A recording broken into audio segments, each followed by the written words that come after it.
Namaskar. Today we will be continuing with the next module on consumer behavior.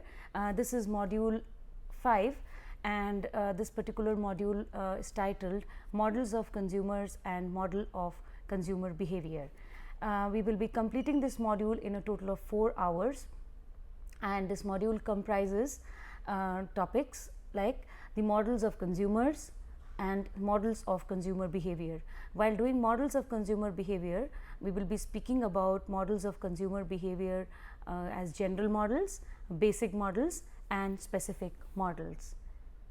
In this session 1 of this particular module, we will be speaking about the models of consumers and the models of consumer behavior in terms of the general models. So, let us now start with the first topic, which is models of consumers.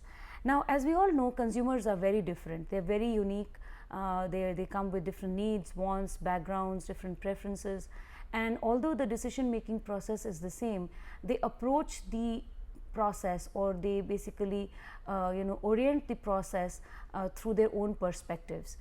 They have their own varying perspectives, and this finally impacts the decision with respect to the purchase process. It's very important for a marketer to be able to understand the decision making process, which we have also discussed in the previous module, and it is very crucial that he understands the very dynamics of these processes. How do various how does the decision making mechanism work within a consumer? What are the various constructs in terms of individual determinants, or in terms of psychological constructs, or in terms of sociological influences that have a bearing on his final purchase process? What is the relationship between the different constituents? What is the interrelationship between the different constructs? How do they impact each other and finally have a bearing upon the final choice decision? So, we have seen that although the decision making process is the same, consumers have varying perspectives, and this impacts the final decision. The various models help a marketer understand and predict buyer behavior in a better manner. Such models basically help a marketer in identifying and understanding a wide range of variables that could explain consumer behavior. I just spoke of the various variables in terms of individual determinants, or psychological constructs, or sociological influences, or other environmental variables which have an impact upon the decision making and have a they act upon each other independently or interdependently and have a bearing on the final consumer decision. It is very important that the marketer understands this mechanism so as to be able to understand consumer behavior, predict it, and in some way or the other control it through his 4 P's. In understanding of the decision making process, in this understanding of the dimensions or underlying mechanism or dynamics of this particular decision making process can help a marketer formulate better strategies and better programs, and succeed in the marketplace. Now, when we speak about these models, we see that majorly most of the models, if you have evolved right from the 1940s. This is not to say that studies were not conducted earlier. They were conducted earlier. A lot of research was conducted with varying perspectives, varying orientations by researchers and academicians all over the world, but it was only with the 1940s that a formal approach to the study of in terms of models of consumers began, and the body of knowledge was basically presented in a more structured and a formal manner only from the 1940s. We have the various models which has evolved from the 1940s. We have the economic paradigm to the irrational, impulsive and emotional vulnerable social consumer of the 1950s, to the information processor of the 60s and 70s, to the cognitive and rational consumer post 1980s. So, if we see, we have essentially an economic paradigm in the 40s to a more social, impulsive, emotional paradigm of the 1950s and 60s, to information gathering, processing and retention of 60s and 70s, to the cognitive and rational approach that consumers use post 1980s. Now, if the marketer, the consumer approaches the marketplace with varying orientations, and it is more often a blend of any or all of these. While approaching the marketplace and while going through the decision making process with a variety of perspectives and with a variety of orientations, we see that the manner in which the decision takes place is very complex. For some people, it is the economic perspective which is more dominant. For others, it is the social which is more important. For still others, it is the information processing, the logic, the rationality which is more important. So, with consumers approaching the marketplace and the decision process with a wide variety of orientations, with a wide perspectives, the decision making process, although similar, becomes very different. The 5-staged process may be the same, but the manner in which it happens, the manner in which it is conducted, and the underlying forces which impact the purchase decision are many and many, are complex and many. They are very different, they are varied and differ from person to person. So, while the process, 5-stage process may remain the same, the underlying dynamics is very different from consumer to consumer. And that is why it is very important that the marketer has an understanding of these perspectives, so as to be able to understand the consumer better, be able to predict the behavior and control them via marketing strategies and marketing programs. Now, we will be speaking about these models which have evolved since the 1940s as the economic paradigm to the social paradigm to the information processing and to cognitive and rational consumer post 1980s. Now, along with these thought processes and these thought paradigms, there have also been a change in the purchase paradigms which have also seen evolution. There is the cognitive paradigm where purchase process is regarded as a problem solving process. It is regarded as a purchase is regarded as an outcome of problem solving. There is the reinforcement paradigm where purchase is seen as a learned behavior. Okay, so it is and then there is the habit paradigm where a purchase is seen as a part of a pre-established routine pattern of behavior. So, when we talk about these paradigms, on one hand we are speaking about the cognitive paradigm, which involves a lot of thinking, lot of thought processes, information gathering, information processing, and final purchase decision which is made after a lot of thought activity. On the other hand, there is the reinforcement paradigm where purchase activity is seen as a learned behavior, either as a result of some kind of an experience or some kind of a reinforcement in terms of prior purchase or in terms of observation or modeling of others' behaviors. So, all of these is the reinforcement paradigm, and finally, we have the habit paradigm where purchase is looked upon as a habit. It is something which happens on a routine and it is a habitual pattern of behavior.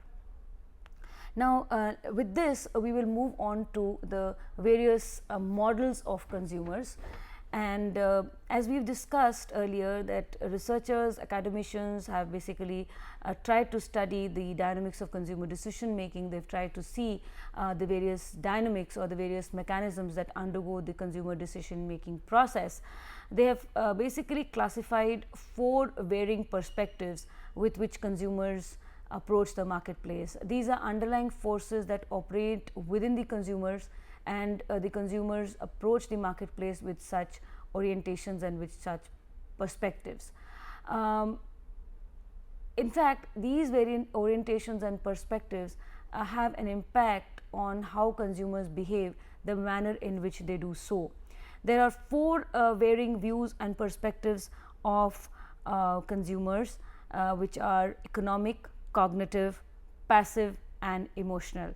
So, we will be discussing each of these in a few moments, but before we do that, I would like to re-emphasize that these are views, these are perspectives with which consumers approach the marketplace, and they have an impact upon the consumer decision making process. They have an impact on the various individual determinants, the psychographic components, as well as the sociological influences and environmental determinants that impact consumer choice and consumer purchase decision. Let us now start with the economic view or the economic perspective. Now, under the economic view, basically the consumer is regarded as being very rational. He is somebody who is aware of the various alternatives. He has the ability, he has the knowledge to evaluate these alternatives, to prioritize these, to rank them, and after making a sound judgment based on logic, based on rationality, he finally takes a decision. So, the decision making or the purchase choice is made after taking into account the rationality in terms of economic value. So, what the consumer looks at is the cost and the benefit associated with a particular brand. He tries to compare the cost and benefit of a brand vis-a-vis other brands and decides on a particular alternative which provides him the maximum utility and the maximum value. This value is specified in terms of economics, or it is basically the overall value in economic terms. So, this is what the economic view is, where the consumer is regarded as rationality. He takes a decision after after evaluating the various alternatives on cost and benefit, and takes the final decision based on economic terms.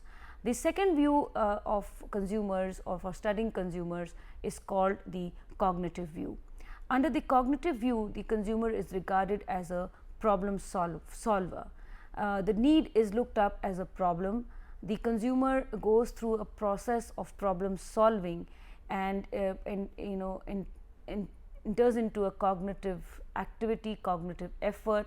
He gathers information, he processes information, he evaluates information, and thereby takes a decision after a lot of thought and deliberation, again on the basis of benefit and value. The difference between the economic and the cognitive approach is that in economic view, it is believed that consumer is aware of all the alternatives. It is assumed that he is very rational and he is aware of all the alternatives. But the cognitive view says he may or may not be aware of all the alternatives, and he basically goes in for a lot of information information search, information thought and deliberation, and decides on a final choice, again based on value.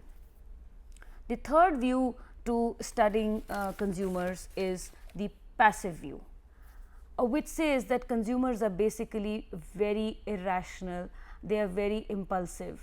Okay, they easily get carried away by the selling and promotional efforts of the marketer. They succumb to the self-serving interests of the marketer. So, what this approach says is that the seller is very powerful.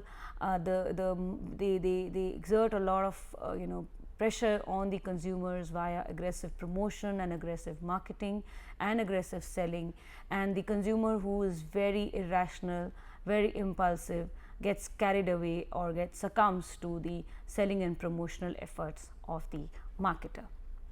Then we have the emotional view, where the consumer is regarded as being very emotional, very impulsive, who takes purchase decisions based on his moods, based on his emotions, based on the feel factor or the affect, moods, emotions, feelings of pleasure, displeasure, pleasantness, unpleasantness, fun, fantasy, all of these will have an impact upon the kind of decisions which he makes with respect to the purchase of a particular product or service offering. So, the consumer is basically regarded as somebody who is very emotional, very irrational and very impulsive, something in total contrast to the cognitive view.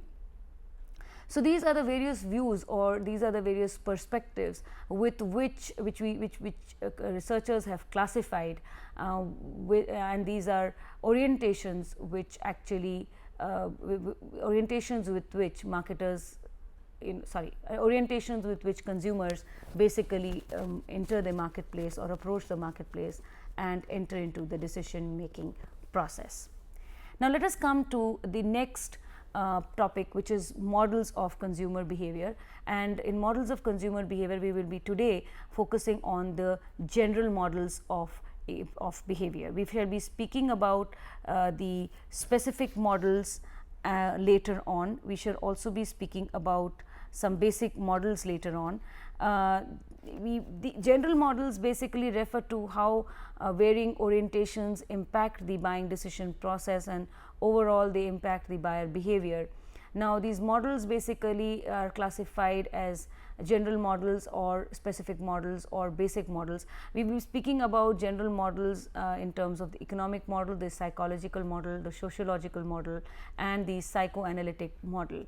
We shall be speaking about the basic models on consumer buying and industrial buying. We shall also be speaking about the specific models in terms of models presented by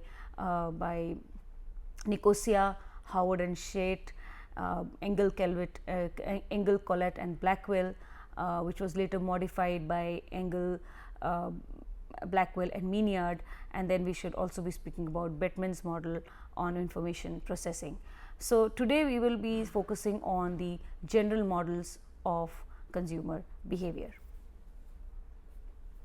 So, the four general models which we will be speaking of are the economic model, the psychological model, the psychoanalytic model and the sociological model. Now, as the term indicates, economic models basically speak of buyer behavior from an economic perspective. The assumption underlying economic models is that consumers have scarce resources. Okay, they have unlimited needs and wants, and given the scarce resources and the unlimited needs and wants, what a consumer desires is maximum value. So, he goes in for a cost benefit analysis. He basically wants to get the maximum benefit at the minimum cost, and based on this assumption we have two kinds of economic models, the microeconomic models and the macroeconomic models. Let us first discuss the microeconomic model. Okay. Now, the microeconomic model basically focuses on the act of purchase. Okay. They generally focus on what an average consumer will purchase and in what quantity. So, the focus here is the act of buying, what does a person buy and how much does he buy. Now, this particular approach, it ignores totally why and how or the needs or wants get prioritized. They do not talk about how the various needs, how the various wants get prioritized. They just speak about the scarce resources, unlimited needs, maximum value, the act of purchase, the quantity of purchase, and they totally ignore how the various needs and wants get prioritized and how a consumer basically decides to focus on a particular need and then and not on the other. Now, according to the microeconomic view, consumers value utility. They are very rational in their approach, and as the resources are scarce, they prefer to allocate money in a manner which will satisfy them maximally.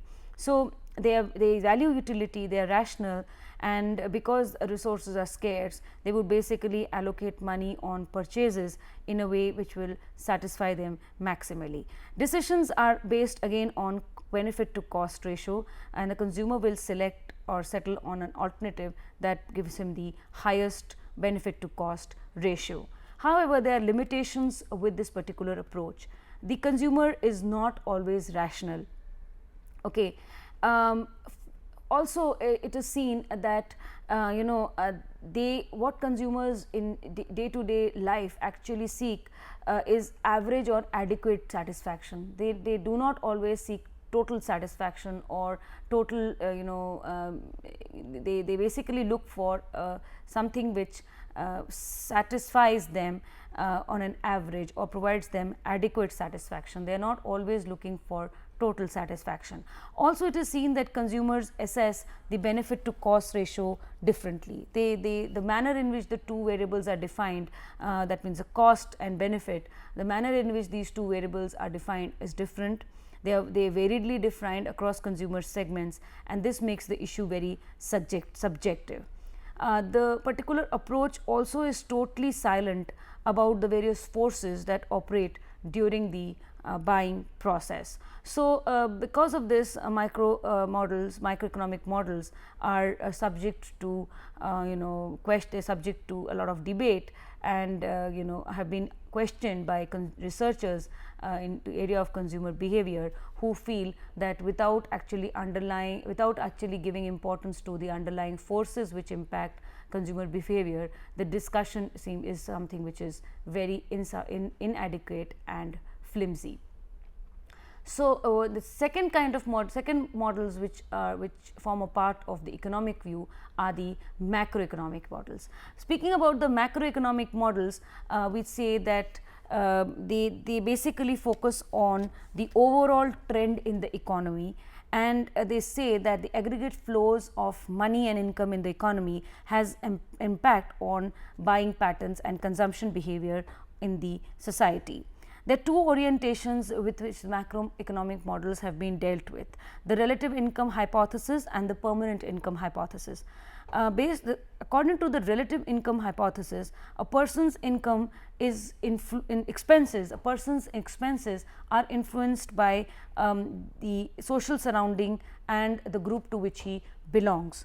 So, with income being constant, and his income is regarded as constant, relative expenses and expenditure and resultant savings will not change in the short run until unless there is a big change in the income. Expenses and resultant savings will remain very same, there will not be a much difference. So, according to the relative income hypothesis, there are two things. One, a person's expenses depend not only on his own self, but they also depend upon the social class or the social influences around him.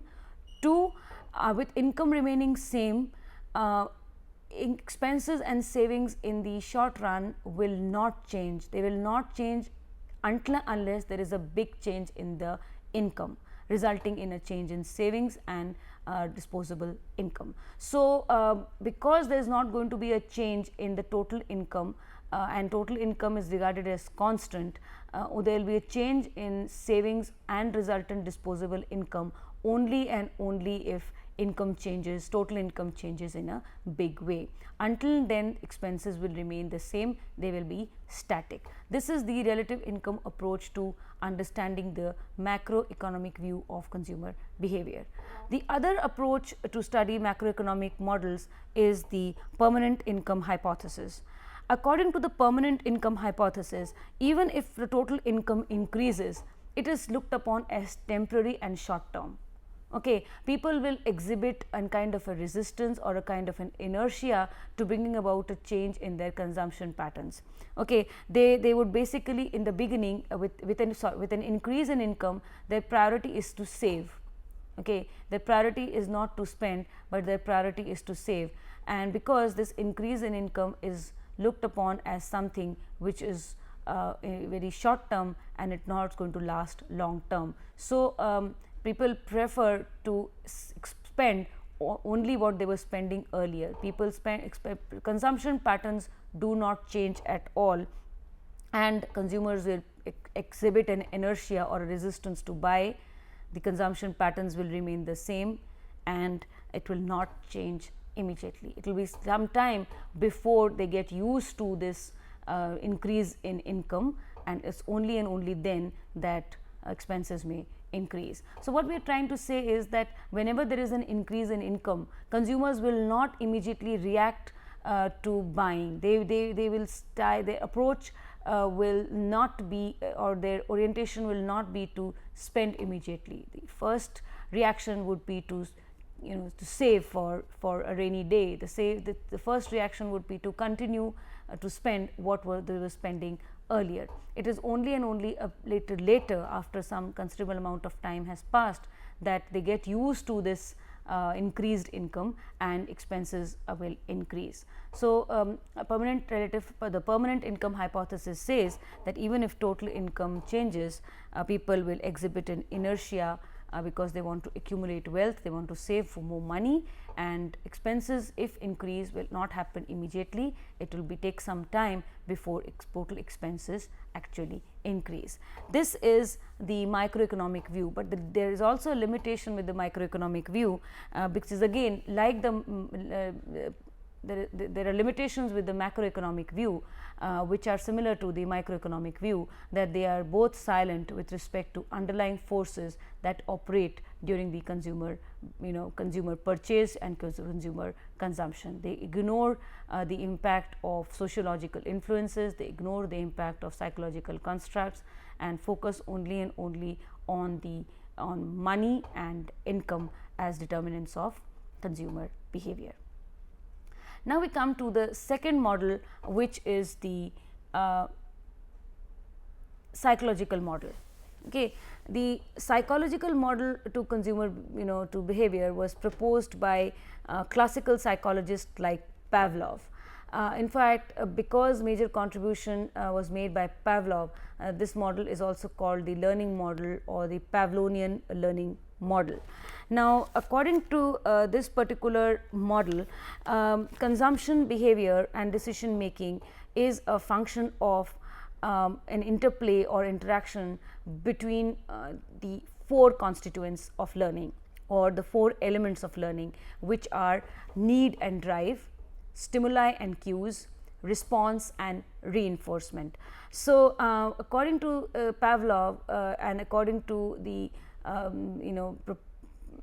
classical psychologists who propose the psychological model, people have needs and wants. They are driven towards products and services to satisfy these needs and wants. The products and services acts as stimuli and cues.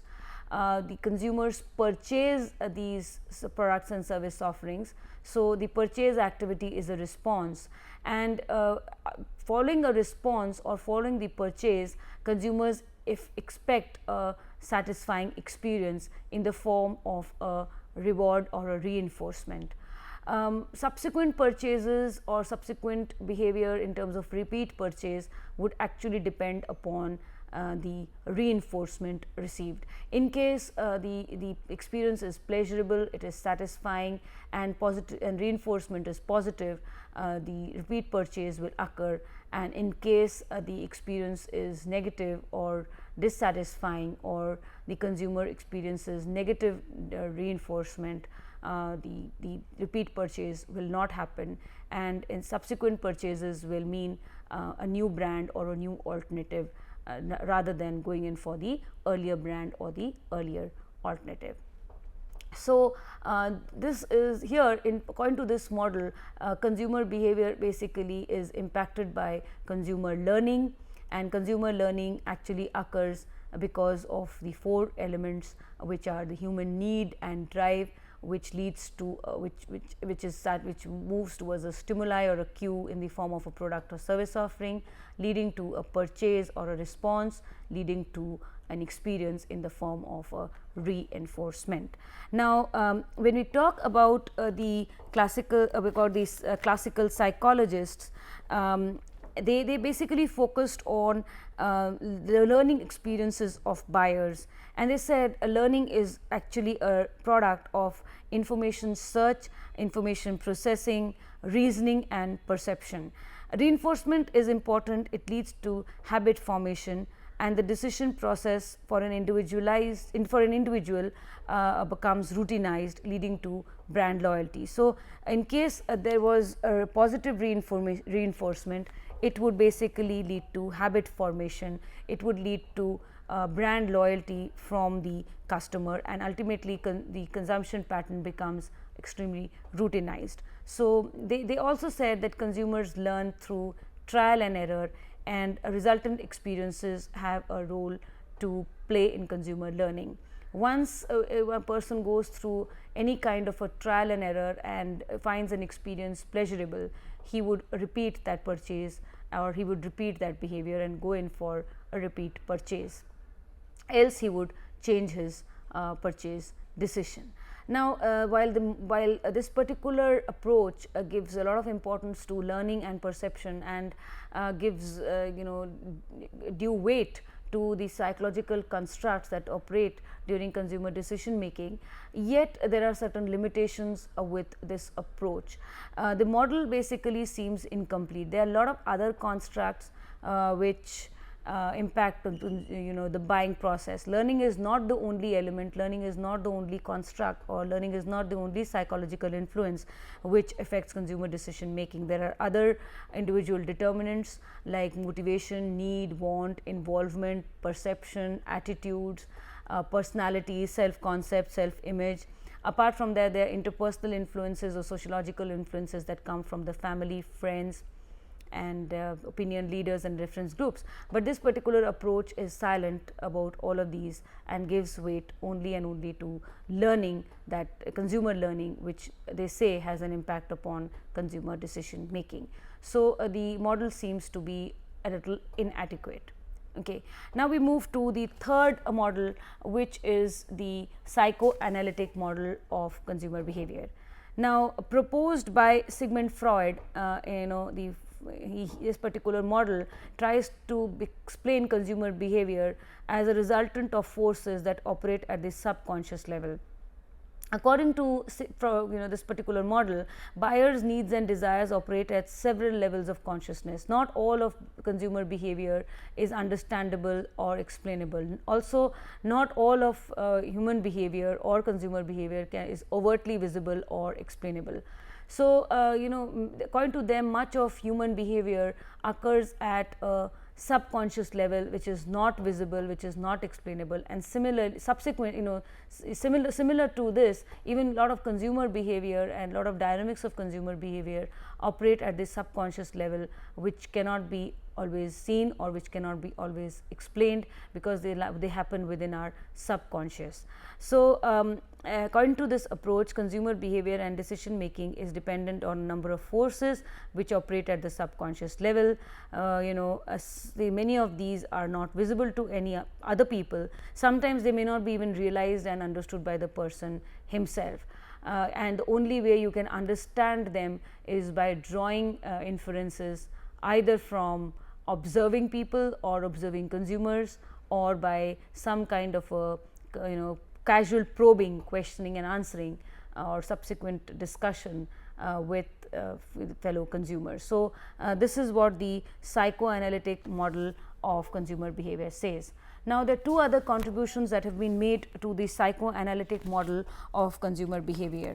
The first is the Gestalt model, and the second is the cognitive theory. According to the Gestalt model, emphasis has to be laid on the perceptual processes that impact buying behavior. So, the model basically bases itself on the Gestalt principles. Gestalt in German means pattern or configuration, and basically has been used while studying consumer perception or human perception. So, this particular model basically lays emphasis on perceptual processes that impact consumer behavior, and consumer behavior and decision making is based on how a consumer perceives a stimuli. The stimuli could be either the product or service or any of the 4 P's. So, how does a consumer perceive a stimuli vis-a-vis the external environment and his or her own experiences is basically a focus of this particular philosophy. So, the Gestalt model basically lays emphasis on perceptual processes that impact buying, and they say that consumer behavior is impacted by the manner in which a consumer perceives a stimuli vis-a-vis his external environment and his own prior experiences. So, here while the learning model or the Pavlovian model laid focus only on learning, this particular contribution there are two other contributions which have been made to the psychoanalytic school of thought, which has come from the Gestalt model and the cognitive theory. So, let us discuss the Gestalt model first. The particular model is based on the Gestalt principles, which in German means patterns and configuration.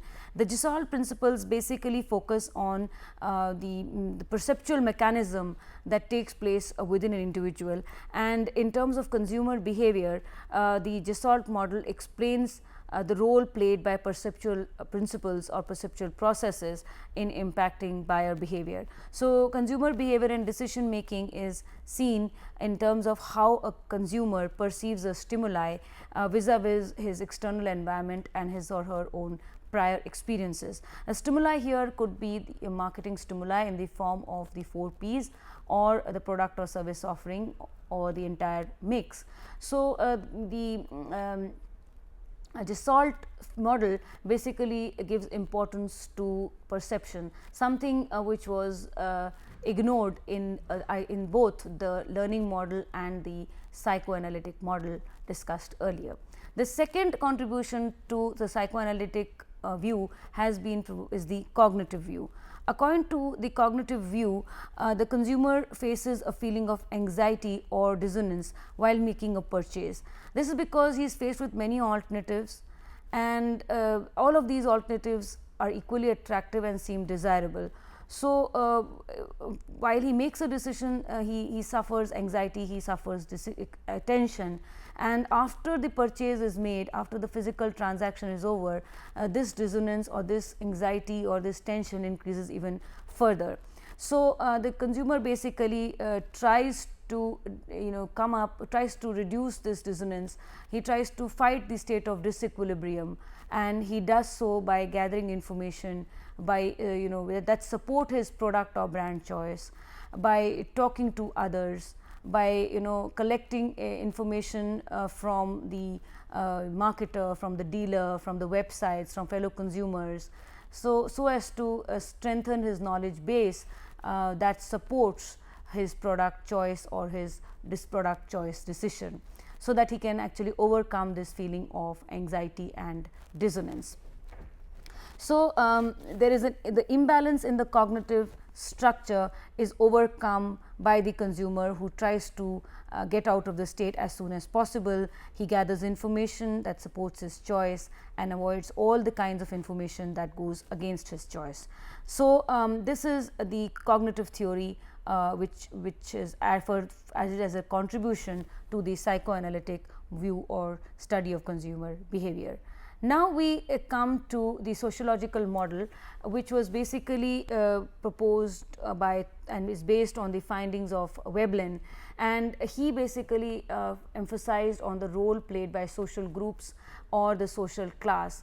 He said that the social class and social groups have a big role to play in consumption decisions. So, a person's consumption pattern and behavior, buying behavior, is affected by social factors including his family, friends, peers, social groups, reference groups, opinion leaders, culture, subculture. All of this have an important role to play in his decision to purchase. Now, if we look at the marketing implications of these models, we will see that the economic model here, where the assumption is that he is a very rational, human beings are rational, they have unlimited needs and wants, scarce resources, and because of that they act very rationally. They look at the cost and benefit and finally to decide on an alternative which gives them the maximum value.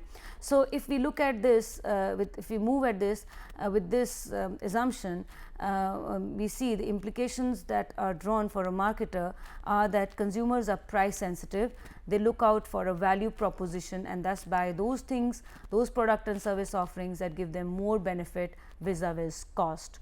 If we go deeper into the microeconomic view, where which focuses on the act of purchase and the buyer acting very rationally, for a marketer it implies that marketer should offer to consumers a value proposition. Deals and sales promotions can also impact buying decisions to his favor, because what the consumer is looking for is maximum utility and maximum value. Going ahead with the macroeconomic view, where consumers are basically consumption patterns are said to fluctuate or with fluctuations in overall flow of money in the economy. So, if we go by that and if we go deeper into the macroeconomic view in respect of relative income hypothesis and permanent income hypothesis, we can say that the marketer has to understand that on a short run or on the immediate, consumption expenses will not drastically change. Yes, consumer purchases are affected by fluctuations in the economy, but this will take some time. These purchases will be impacted both by the social class in which the person operates, and two, his income, his savings and his disposable income, and the third, the trends in the economy.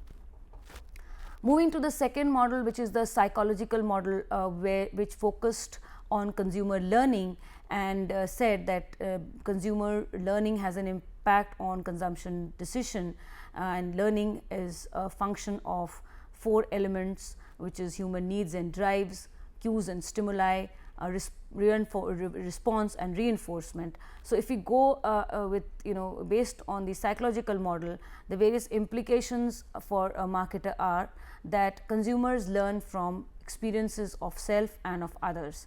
They will buy those products and services which are rewarding and would bring positive reinforcement. Marketers should arrange for product demonstrations. According to the learning model, people learn by trial and error, people also learn by observing others, people also learn by modeling and reinforcement. So, that is the reason it is important that marketers should understand that they should design product and service offerings that would bring in positive reinforcement. They should arrange for product demonstrations. They should also encourage trials in terms of free samples or testing or sales promotional, and if they can satisfy a consumer, the consumer would definitely go in for a purchase. If we move to the psychoanalytic model, where major contribution came from Freud, who said that much of human behavior is which operates at the subconscious level, and much of it is not visible and cannot be explained. So, if we move with this approach, the implication for a marketer is that while consumers may look for functional benefits, they are also affected by hedonic elements. So, marketers need to understand the consumer psyche and design the 4 Ps accordingly.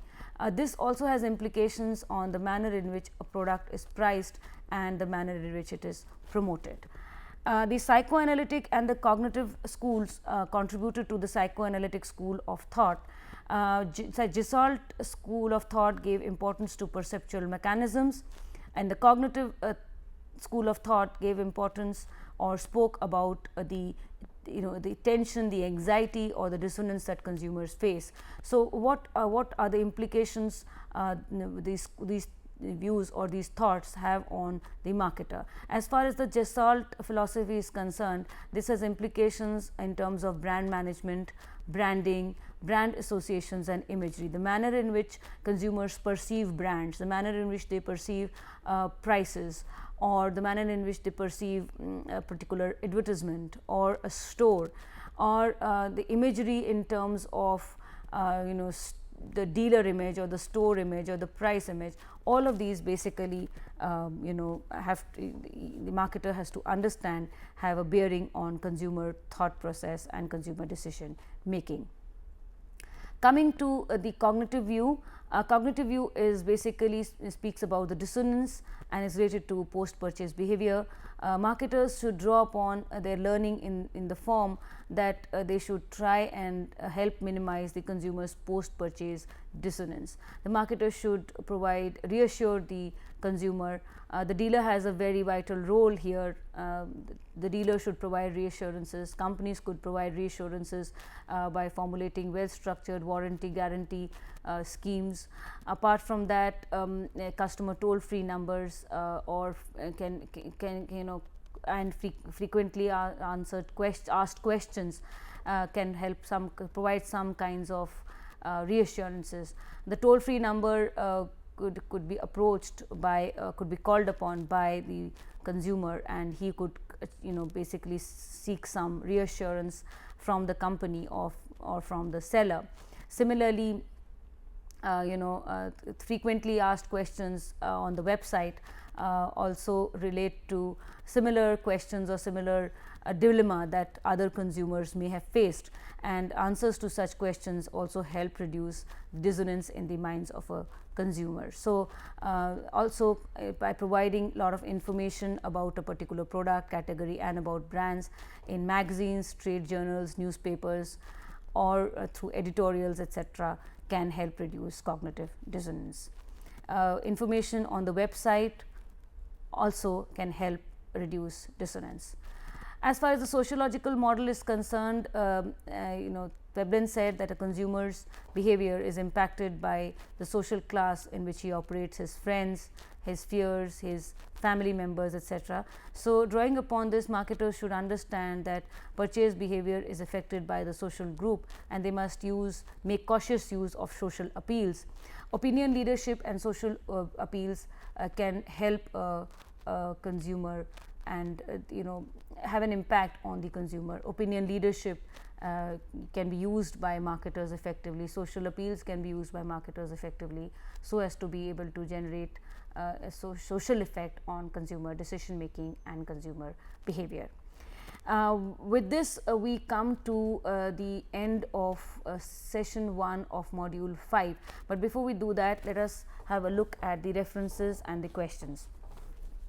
As far as references are concerned, Kotler and Armstrong, Principles of Marketing, Prentice Hall; Kotler and Keller, Marketing Management, Pearson; Loudon and Della Bitta, Tata McGraw-Hill; Peter and Olson, Consumer Behavior and Marketing Strategy, McGraw-Hill; Schiffman and Kanu, Consumer Behavior, Prentice Hall; and Wells and Prensky, Consumer Behavior, John Wiley and Sons.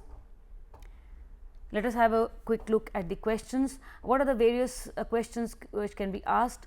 Question number 1, what do you understand by the term models of consumers? What are the various views and perspectives? So, you need to explain the various orientations and perspectives, and focus has to be on the economic view, the cognitive view, the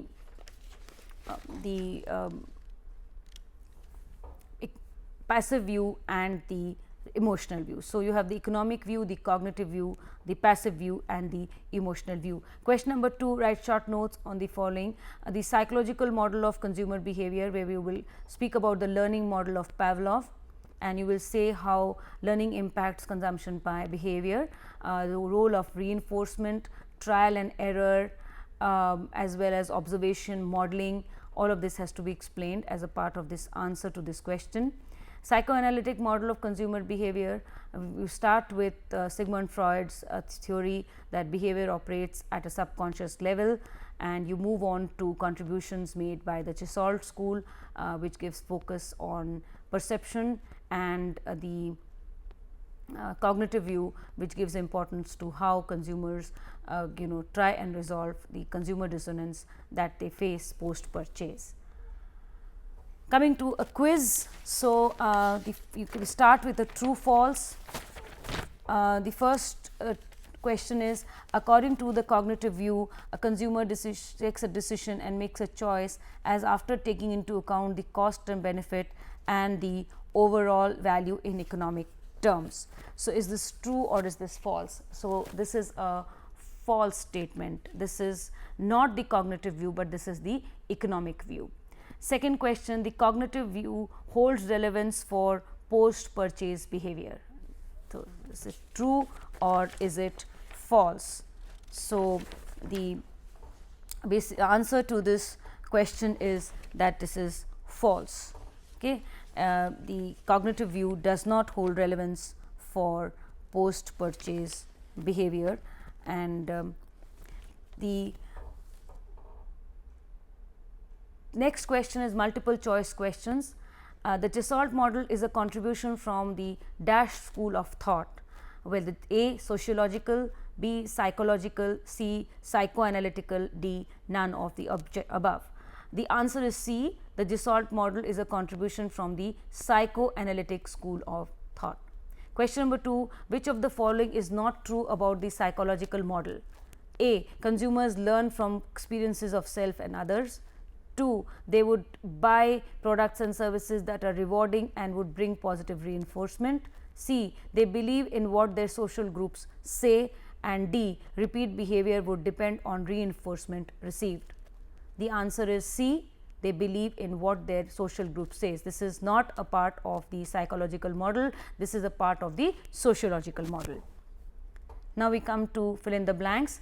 According to the Dash view, the consumer is regarded as irrational and impulsive who easily succumbs to the selling and promotional efforts of the marketer. According to the passive view, the answer is passive. 2, the Dash model focuses on the overall trend in the economy that has an impact and is also impacted upon by buying patterns. The macroeconomic model. The macroeconomic model is the answer. Question number 3, the Dash model proposes that consumption behavior and decision making is a function of interactions between human needs and drives, stimuli and cues, responses and reinforcements. So, it is the psychological model or the learning model. The answer is psychological model. Question number 4, short answers. Which are the 4 models of consumers? 4 models of consumers are economic, cognitive, passive and emotional. Question number 2, mention the 2 kinds of economic views in studying consumer behavior. The 2 kinds of economic views are microeconomic view and the macroeconomic view. Who were the proponents of the psychological model? This was Pavlov. The psychoanalytic model, it was Freud, and the sociological model, which was Veblen. So, you have the answers here.